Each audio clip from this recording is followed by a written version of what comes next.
আসসালামু আলাইকুম, কেমন আছেন সবাই? আশা করি সবাই ভালো আছেন। সৌদি প্রবাসী ভাইদের জন্য সতর্কমূলক আজকের এই ভিডিওটা। কারণ আমরা জানি যে সৌদি আরবে অনেক পরিমাণে প্রবাসীরা অবৈধ হয়ে যাচ্ছে বা অবৈধ হয়ে গেছে। তাদের মধ্যে থেকে অনেকে দেশে যেতে চায় কিন্তু দেশে যেতে পারছে না, পুলিশের হাতে পায়ে ধরেও কিন্তু অনেক সময় যেতে পারে না। আবার অনেক সময় দেখা গেছে তাদের ইকামা আছে, বৈধতা আছে, কিন্তু তারা যখন ধরা খায় কোনো একটা কাজের গোড়ায়, তখন কিন্তু তারা সৌদি আরবে থাকার আর কোনো সুযোগ পায় না। তো তেমনিভাবে সৌদি আরবে যেভাবে এই অবৈধ প্রবাসী প্রতি দৈনিক বাড়ছে, তেমনি একইভাবে সৌদি আরবে প্রতি দৈনিক দরপাক মানে প্রচুর পরিমাণে বেড়ে যাচ্ছে।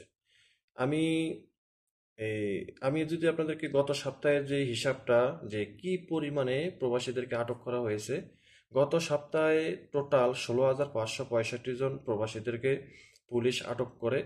তার মধ্যে থেকে আছে যে কাজের এই ব্যবস্থাপনা লঙ্ঘনকারী আছে 1,920 জন। 1,920 জন আছে কাজের ব্যবস্থাপনা লঙ্ঘনকারী, যাদের ইকামা আছে বা যারা বৈধ আছে, তারা বাইরে কাজ করতে গিয়ে এই আদার কোনো মালিকের কাজ করতে গিয়ে, ঠিক আছে, কাজ করতে গিয়ে যে ধরা খাইছে তাদের সংখ্যা হলো 1,920 জন, 1,920 জন।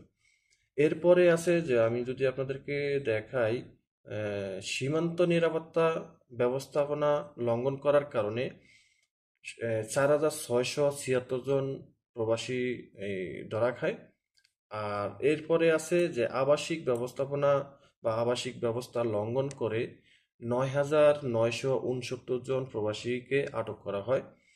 এরপরে আছে 1,244 জন অনিয়মিতভাবে সীমান্ত পেরিয়ে রাজ্যে প্রবেশ করার ক্ষেত্রে, যারা সীমান্ত পেরিয়ে মানে অনিয়মিতভাবে সৌদি আরবে প্রবেশ করার জন্য চেষ্টা করে, তাদের তাদের মধ্যে আছে 1,244 জনকে ধরে টোটাল 16,565 জনকে আটক করে পুলিশ। তো এরপরে কোন কোন দেশের সংখ্যা কিরকম সেটা যদি আমি আপনাদেরকে দেখে বলি, তো এখানে আছে অন্যান্য ধরনের জাতীয় আছে যে 3%। আর ইয়েমেনি আছে আপনার 37%। আর ইউথিওপিয়ান আছে 60%।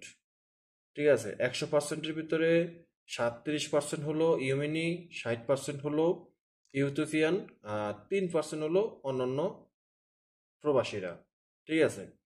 তো এখানে এই যে অনিয়মিতভাবে রাজ্যের বাইরে থেকে সীমান্ত অতিক্রম করার চেষ্টা করা হয়, একমাত্র ইয়েমেনিরাই করে বেশিরভাগ, আর ইথিওপিয়ানরা করে। আর আমরা তো অন্যান্য দেশের লোক তেমন একটা নাই।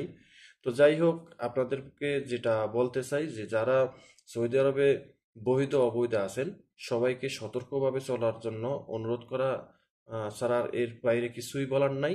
কারণ আপনার যদি ইকামা থাকে বা বৈধতা থাকে, আপনি যদি ইকামাদারি হয়ে থাকেন, বাইরে কাজ করেন, ভালো কথা, কোনো সমস্যা নাই, কিন্তু চোখ কান খোলা রেখে কাজ করতে হবে। কারণ সৌদি আরবে এখন বর্তমানে প্রচুর পরিমাণে ধরপাকড় চলতেছে।